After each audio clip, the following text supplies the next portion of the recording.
రాష్ట్రంలో గుట్టు చప్పుడు కాకుండా సర్ర అనేటువంటి దాన్ని అమలు చేస్తూ ఉన్నారు. ఓటర్లకు సంబంధించినటువంటి దాంట్లో ఎవరి ఇయర్ జరిగేటువంటి ప్రక్రియ కంటే భిన్నంగా గతంలో ఎన్ఆర్సీ, సిఐఏ, ఎన్పిఆర్ చట్టాలు తీసుకొని వచ్చేసి తాత ముత్తాతల యొక్క వారసత్వాన్ని మీరు నిరూపించుకోవాలి, వాటికి కావాల్సిన రికార్డు కావాలని చెప్పి అడిగినటువంటి సందర్భం.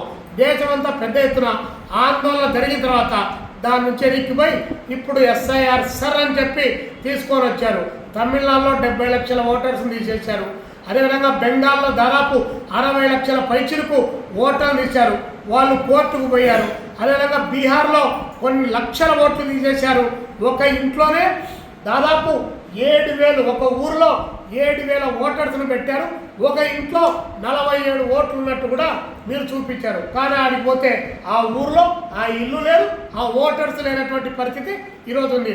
సార్ పేరుతో మీకెవరైతే వ్యతిరేకంగా ఓట్లు వేస్తారనుకుంటారో వాళ్లకు రకరకాల పద్ధతిలో ఓటర్ లిస్ట్ నుండి పేరు తొలగించడానికి ప్రయత్నం చేస్తున్నారు. కాబట్టి కమ్యూనిస్ట్ పార్టీ అదేవిధంగా ప్రజా సంఘాలు ఈ రాష్ట్రంలో అప్రమత్తం కావాలని చెప్పేసి పిలుపునిస్తూ ఓట్లు ఉంటేనే పట్టించుకునేవాడు లేడు రాష్ట్రంలో ఎవడు కూడా. వాళ్ళకు ఇళ్ళ పట్టాలో, మౌలిక వసతులు, పెన్షన్లో, ప్రభుత్వ పథకాలు ఇచ్చేవాళ్ళు లేకుండా పోతున్నాడు. అదే ఓటర్ లిస్టులో పేరు లేకపోతే ఇంకా దగ్గరికి వచ్చే పరిస్థితి కూడా లేదు. కాబట్టి భారతదేశ వ్యాప్తంగా ఈ ఎన్డీఏ ప్రభుత్వం తొలగించినటువంటి ఓటర్లతో ఓటు హక్కు సంఘాలను పెట్టి మళ్ళీ దేశవ్యాప్తంగా కూడా పోరాటం చేస్తామని చెప్పేసి ఈ సందర్భంగా పిలుపునిస్తా ఉన్నాం. ఏ అంటే అమరావతి, పి అంటే పోలవరం అని చెప్పి ఈ రెండు చుట్టే భజన చేస్తూ ఉన్నాడు చంద్రబాబు నాయుడు గారు. దానికి ఒక 2 లక్షల కోట్ల రూపాయలు రాజధానికి డబ్బులు ఖర్చు అవుతాయని చెప్పేసి ఇప్పుడు 3వ విడత భూసేకరణ కూడా చేస్తూ ఉన్నారు. ఇప్పటికీ 54,000 ఎకరాలు తీసుకున్నాడు. అది సరిపోలేదని 2వ విడతలో ఒక 18,000 ఎకరాలు ఇస్తున్నాడు. మళ్ళీ ఇప్పుడు 3వ విడత భూసేకరణ అని చెప్పేసి 1,00,000 ఎకరాలు సేకరించుకొని కేవలం కార్పొరేట్ సంస్థలకు కట్టబెట్టడానికి ఈరోజు భూసేకరణ చేస్తూ ఉన్నాడు.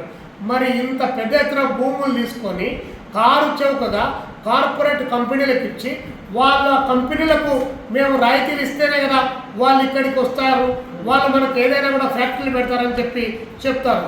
గూగుల్ డేటా సెంటర్ విశాఖపట్నంలో ఇచ్చారు. ఎన్ని వేల ఉద్యోగాలు వాళ్ళు క్రియేట్ చేస్తున్నారు. ఇంకా ఫ్యాక్టరీ రాకముందే 26,000 కోట్ల రూపాయలు వారికి రాయితీ ఇచ్చారు.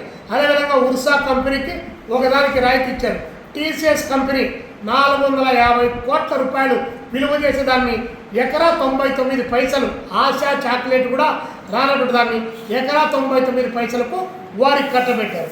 విజయవాడలో లూలు మాల్కు సంబంధించి, వైజాగ్లో లూలు మాల్కు సంబంధించి ఇట్లా కార్పొరేట్ కంపెనీలకు కారు చౌకగా భూములు ఇచ్చి 99 సంవత్సరాలకు లీజుకిచ్చి మీరు వ్యాపారం చేసుకోమని చెప్పేసి వారికి లైసెన్సులు మంజూరు చేస్తున్నటువంటి ప్రభుత్వానికి అదే వైజాగ్లో నెల రోజుల పాటు పార్కులో తిరగాలంటే 750 రూపాయలు ఛార్జీ వేస్తామని చెప్పేసి ప్రకటించారు. అంటే 750 రూపాయలు మనుషులు తిరగడానికి పన్నేసావు, కానీ ఎకరా 99 పైసలు మాత్రం కార్పొరేట్ కంపెనీలకు ఇచ్చాం. కాబట్టి చంద్రబాబు నాయుడు గారు మాటలు చెప్పేది ఆచరణ చేసేదానికి చాలా తేడా ఉంది. కాబట్టి ప్రజలు గమనించమని చెప్పేసి మేము ఈ సందర్భంగా ప్రజలందరికీ కూడా విజ్ఞప్తి చేస్తున్నాం. వెనకబడ్డ ప్రాంతాల అభివృద్ధి పట్ల ఈ ప్రభుత్వానికి చిత్తశుద్ధి లేదనడానికి అనేక ఉదాహరణ చెప్పారు. పోలవరం ప్రాజెక్ట్ అని చెప్పారు. పోలవరం ప్రాజెక్టు ఎత్తు తగ్గిస్తే దానిపైన మాట్లాడలేదు. వాళ్ళకు 32,000 కోట్ల రూపాయలు నిర్వాసితులకు డబ్బులు ఇవ్వాలి. నిర్వాసితులకు 32,000 కోట్ల డబ్బులు ఇవ్వాలి. కానీ ఒకే ఆర్ఆర్ ప్యాకేజీ 2017 వరకు ఒక రేట్ ఇచ్చాం, 2017 నుంచి 2022 వరకు ఇంకొక ప్యాకేజీ ఇస్తూ ఉన్నాం. కాబట్టి ఇట్లా ద్వంద్వ ప్రమాణాలతో ప్రజలను తప్పుదారి పట్టించే పద్ధతిలో భూములు ఇచ్చినటువంటి గిరిజన రైతులకు అన్యాయం చేసే పద్ధతిలో చంద్రబాబు నాయుడు గారి ప్రభుత్వం వ్యవహారం నడుపుతా ఉంది. కాబట్టి ఇది సరైన పద్ధతి కాదని చెప్పి బాబు గారికి చెప్తాను. వెనకబడ్డటువంటి రాయలసీమ ప్రాంతంలో నీటిపారుదల ప్రాజెక్టులు చాలా పెద్ద ఎత్తున ఈరోజు పంటకాలం లేకుండా ఇబ్బందులు ఎదుర్కొనేటువంటి పరిస్థితి ఉంది. ఇంకో వైపున వెలుగొండ ప్రాజెక్టు ఉంది. వెలుగొండ ప్రాజెక్టుకు 2,000 కోట్ల రూపాయలు డబ్బులు కేటాయిస్తే టన్నెల్ 2 పూర్తి అయిపోతుంది. 4,50,000 ఎకరాలకు నీళ్లు ఇస్తాం. 15 లక్షల ఎకరాలకు 15 లక్షల మందికి తాగడానికి మంచినీరు సార్. అలాంటి ప్రాజెక్టుకు 2,000 కోట్ల రూపాయలు డబ్బు లేదని చెప్పి చంద్రబాబు నాయుడు గారు కాలయాపన చేస్తూ రాష్ట్రాన్ని మాత్రం వికసిత ఆంధ్రప్రదేశ్ చేస్తానని చెప్పి ప్రకటిస్తూ ఉన్నాడు. నిన్నటి వరకు మెడికల్ కాలేజీలకు ఒక్కడు కూడా అక్కడ టెండర్ వేయలే.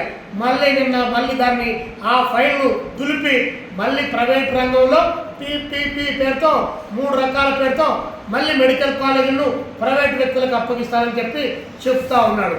2 సంవత్సరాల పాటు ఆ కాలేజీలకు ప్రభుత్వ జీతాలు ఇచ్చి 35 సంవత్సరాలకు 50 ఎకరాలు 60 ఎకరాలు 70 ఎకరాలు భూములు లీజుకి ఇచ్చి దానికి కావాల్సినటువంటి ఇన్ఫ్రాస్ట్రక్చర్ను డెవలప్ చేసుకోవడానికి బ్యాంకులో లోన్లు తీసుకోమని చెప్పి అక్కడ అన్ని రకాల సౌకర్యాలు కల్పించి వాళ్ళకి ఎందుకు ఇవ్వాలి?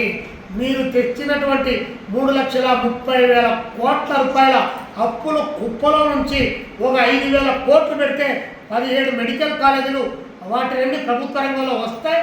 దాదాపు 1,50 లక్షలు పెట్టి ఈ మెడికల్ స్టూడెంట్స్ సీట్లు కొనేటువంటి బాధ పోతుంది. మీరు 1,700 కోట్లు 2,000 కోట్లు 3,000 కోట్లు కార్పొరేట్ ఆసుపత్రికి ఇచ్చి ఆరోగ్యశ్రీ ఎన్టీఆర్ ఆరోగ్యశ్రీ పేరుతో పెట్టే డబ్బులు కూడా తక్కువయ్యి ప్రభుత్వ రంగంలో వైద్యం అవుతుంది కదా. మరి దీన్ని చేయకుండా అన్ని ప్రైవేటీకరణ చేసినప్పుడు ఈ ప్రభుత్వం ఇది గవర్నమెంట్ అని ఎందుకు పిలవాలి?